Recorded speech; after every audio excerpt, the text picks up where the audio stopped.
వైరాగ్య ప్రకరణము 14వ కథ. దేహము. ఈ దేహము ఉన్నది చూచారా? ఇది రక్తమాంసాదులతోనూ తడిసిన ప్రేగులతోనూ నాడులతోనూ మలమూత్రాదులతోనూ నిండి ఉన్నది. ఒక గొప్ప కళాకారుడు తయారు చేసిన విచిత్రమైన బొమ్మ వలె ఒప్పుచున్నది. క్షణభంగురమైన ఈ దేహములు జీవునకు అనేక వికారములతో కూడినవై దుఃఖము కొరకే ఏర్పడుచున్నాయి. జీవుడు వీటిని ఎందునిమిత్తం గ్రహిస్తున్నాడు? ఆనందం పొందటానికే కదా. అట్టి ఆనందం సంసార సముద్రాన్ని దాటివేసినప్పుడే లభిస్తుంది. కానీ ఏం లాభం? ఈ జీవుడు పదే పదే ఇంద్రియములచే మోసగింపబడుచున్నాడు. నేను ఒకానొకప్పుడు ఈ దేహం గ్రహించాను, మరొక సమయంలో త్యజించబోచున్నాను అనునట్టి విజ్ఞత లేదా ఎరుకను సమూలంగా మరచి వర్తమాన దృశ్యముతో సంసర్గమును కలిగి ఉంటున్నాడు.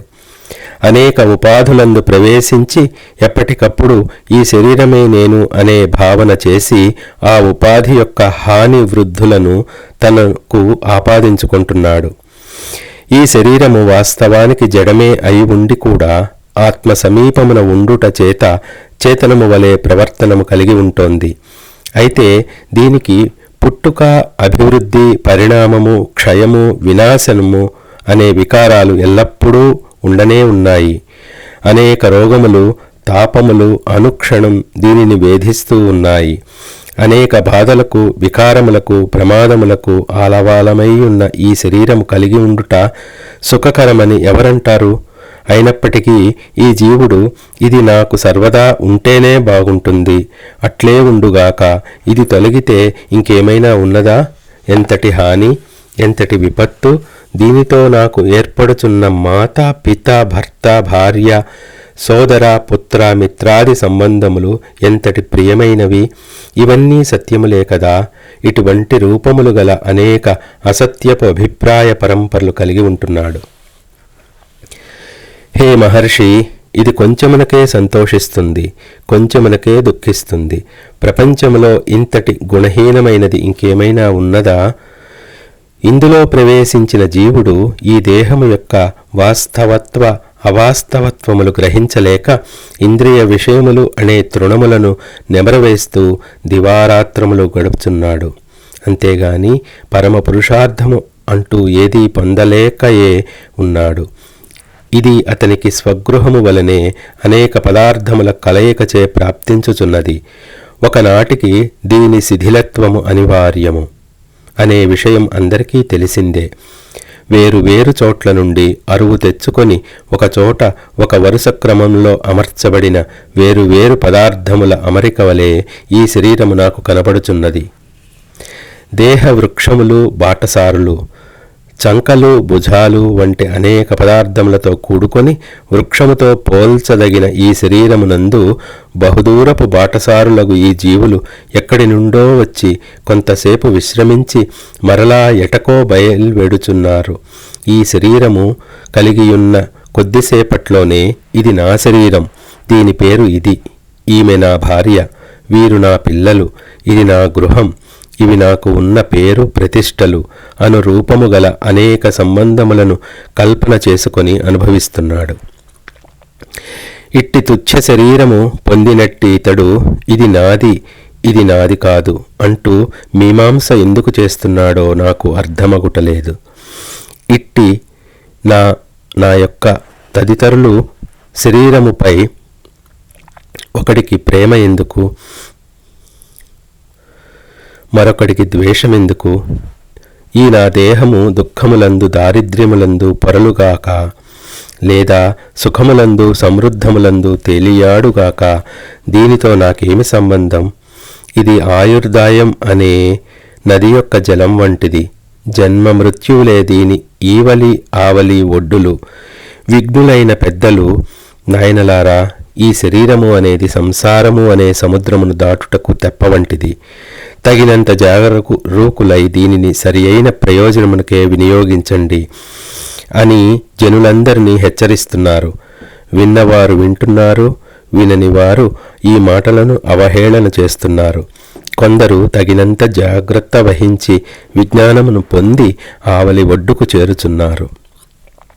ఇక మరికొందరో మధ్యలోనే మునిగిపోతున్నారు.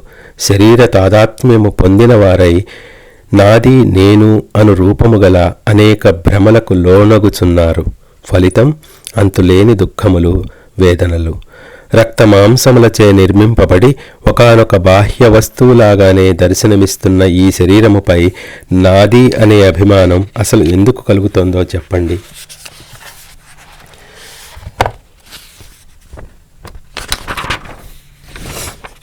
దేహగృహం. దేహము అనే గృహ ప్రాంగణములో గల పశువుల కొట్టాంలో ఇంద్రియములు అనే పశువులు కట్టివేయబడ్డాయి. ఆశ అనేది ఈ గృహము యొక్క గడుసరి ఇల్లాలు. చిత్తము అనువాడే ఇక్కడి సరంజామా అంతా ప్రోగు చేసే సేవకుడు. విచారించి చూస్తే సారమైన వస్తువంటూ ఇందులో ఏదీ లేదు. అందుచేత ఇదంతా దుఃఖకరమే గాని వాస్తవ సుఖమైనదేది ఇందులో నాకు కనిపించుటలేదు. ఈ శరీర గృహం నోరు వాకిలిగా, నాలుక గడియగా, వెన్నెముక స్తంభముగా కలిగి ఉన్నది. స్వల్పకాలంలో నేల కూలబోయే ఈ శరీర గృహం పైకి మాత్రం అందంగా కనిపిస్తోంది. అయినా ఎంత రాజ్యముంటే ఏం లాభం? ఎట్టి సుందర దేహముంటే ఏమున్నది? అతి కొద్ది కాలంలో ఇది కాలునిచే కబళించబడుతోంది కదా. ఈ దుష్టరోగములు సత్కర్మశీలుణ్ణి మాత్రం వదలదలుచుకున్నాయా? లేదు. లోన రక్తమాంసములతో నిండియుండి బయటకు చర్మము అనే సున్నంతో పూయబడి ఈ దేహము ఒక యంత్రము వలె చలించుచున్నది. మనస్సు అనే భూతం దీనిలో ఉండి దీనికి నిలకడ లేకుండా చేస్తోంది. నశించుటయే ధర్మముగా గల ఇట్టి స్త్రీ పురుషుల శరీరములందు జనులకు కనబడే రమ్యత్వమేమిటో నాకు అర్థమగుటలేదు. దీనికి ఏమైనా తారతమ్య జ్ఞానం ఉన్నదంటారా? ఖరీదైన వంటకాలతో సుఖింపచేసిన, లేక దారిద్ర్యాదులచే బాధింపచేసిన కాలక్రమంగా ముసలితనం పొందకుండా ఉండదు కదా. ఇదిగో ఇక్కడ మేము సుఖంగా ఉన్నాము అని అనుకుంటూ ఉండగానే కాలం అన్నిటినీ క్షణంలో మార్చివేస్తోంది. కిం శ్రియా కిం చ రాజ్యేన కిం కాయేన కిమీహితైః దినైః కతిపయైరేవ కాలః సర్వం వికృంతతి. ఈ శరీరము, ధనము, రాజ్యము, మనోరథములు, వాటికి సంబంధించిన చేష్టలు, వీటి వలన ప్రయోజనం ఏమున్నది చెప్పండి? కొద్ది రోజులలో కాలము అన్నిటినీ త్రుంచివేయబోతోంది కదా. ఎంతో కాలం అత్యంత ప్రియముగా జీవునిచే పెంచి పోషించబడిన ఈ శరీరము ఒకానొక రోజు మరణము అనే తన ఇష్టసఖుడు ఎదుటికి రాగానే ఆ జీవుడిని అవిశ్వాసపూర్వకంగా త్యజించి ఎటకో లేచిపోతోంది. మెరుపులను, శరత్కాల మేఘములను, ఊహాకల్పిత భవనములను, మాయాకల్పిత వస్తువులను ఇవి వాస్తవం, శాశ్వతం అని నమ్మియుండే మూర్ఖులు ఎవరైనా ఉంటారా? ఈ శరీరం విషయం కూడా ఖచ్చితంగా అంతే. హే మహాత్మా, ఒకానొక పిల్లి ఏ రాత్రివేళో ఒక చినిగి డొల్లపడి ధ్వనింపని డోలునందు చిక్కుకుంటే ఎట్లా అగచాట్లు పడుతుందో మా ఈ అవస్థలు కూడా అట్లే ఉన్నాయి. మాంసము, నరములు, బొమికలతో నిర్మించబడిన ఈ శరీరము అనే గూటిలో చిక్కుకొన్న మా వంటి అజ్ఞానుల అగచాట్లు ఏమని చెప్పమంటారు?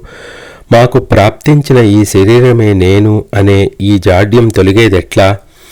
ఈ శరీర వృక్షము యొక్క ఆశల కొమ్మలపై చిత్తము అనే కోతి గంతులు వేస్తోంది. ఈ వృక్షమును చిరకాలంగా ఆలోచనలు, దుఃఖాలు పురుగుల వలె తొలుస్తున్నాయి.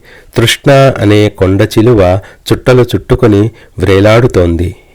దీనిలో కొన్ని పక్షులు, పిట్టలు గూడులు కట్టుకుని నివసిస్తున్నాయి. అవే ఈ కోపాలు, తాపాలు, నవ్వులు, ఏడ్పులు, పుణ్యాలు, పాపాలు, ఇంద్రియాలు, శబ్ద, స్పర్శ, రూప, రస, గంధాలు మొదలైనవి. కాముకులైన బాటసారులు యవ్వనముపై గల ఆపేక్షచే ఇందు విశ్రమించడానికి వస్తున్నారు. ఇది అహంకారము అను గట్టుపై వాసనలు అనే వ్రేళ్లతో ఆయాసమే సంచలనముగా కలిగి ఉన్నది. కాలయాపన. ఈ శరీర గృహంలో అహంకార గృహస్థుడు తృష్ణ అనే ఇల్లాలుతో కాపురం చేస్తూ రోజులు గడుపుచున్నాడు. ఇంద్రియ పశువులను మేపుకుంటూ ఉంటే కాలమంతా ఎటు పోతోందో అతనికి తెలియటలేదు. ఇక రక్త మాంస బొమికలచే నిర్మించబడిన ఈ శరీరము ముసలితనము అనే శైథిల్యమునకు ఎదురుచూస్తున్నట్లు లేదంటారా? చిత్తము అనే భృత్యుడు పాపం ఇది పడిపోకుండా చూస్తున్నాడు.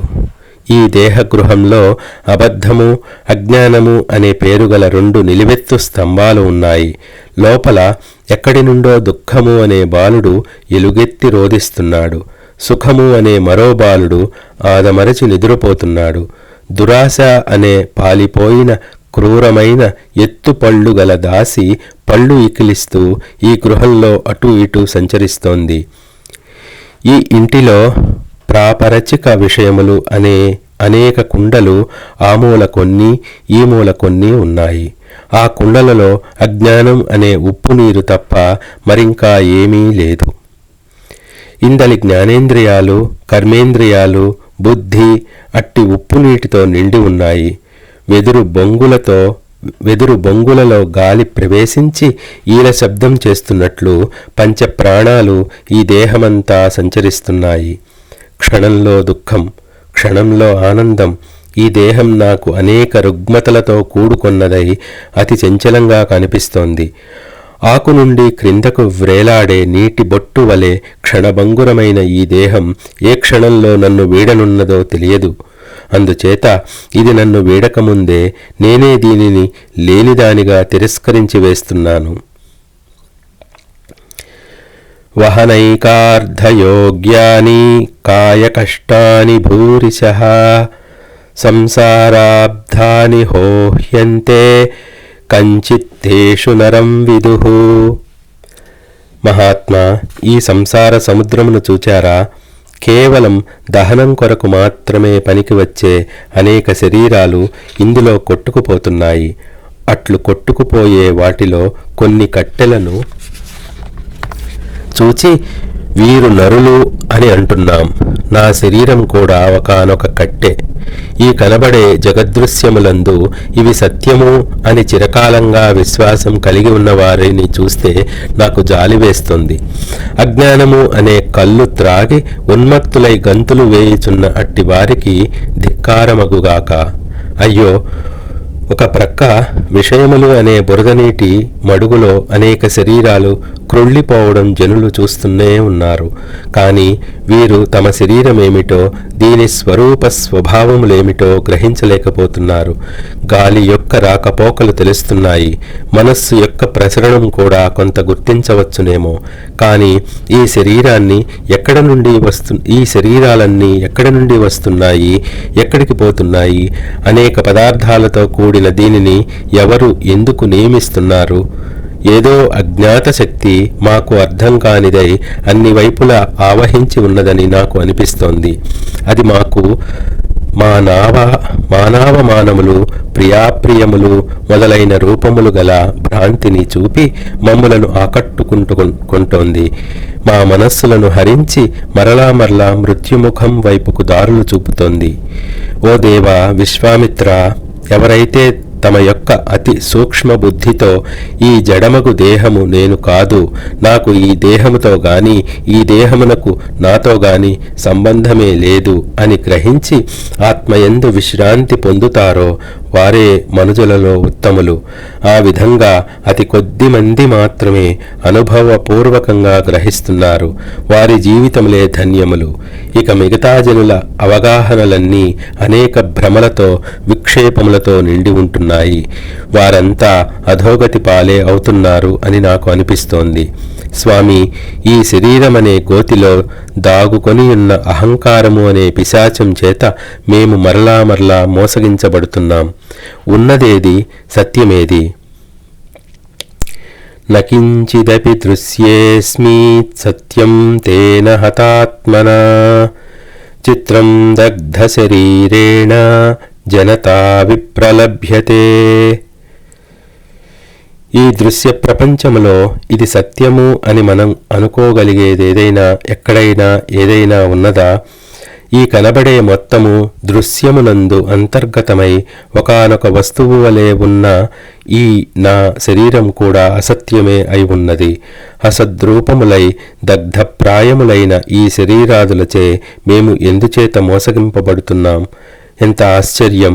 మెరుపువలే అస్థిరంగా ఉండే ఈ శరీరంపై ఇది మాకు కలదు, ఇది ఇట్లే ఉండబోచున్నది అని విశ్వాసం కలిగి ఉండేవారికి ఎవరు మాత్రం ఎలా చెప్పగలరు? అందుచేత మహర్షి ప్రబల దోషములచే దిక్కుమాలిన దాని వలె ప్రవర్తిస్తున్న ఈ శరీరమును నేను తృణప్రాయంగాను ఇప్పటికే నశించిన దాని వలెను చూస్తూ సుఖమును పొందుచున్నాను.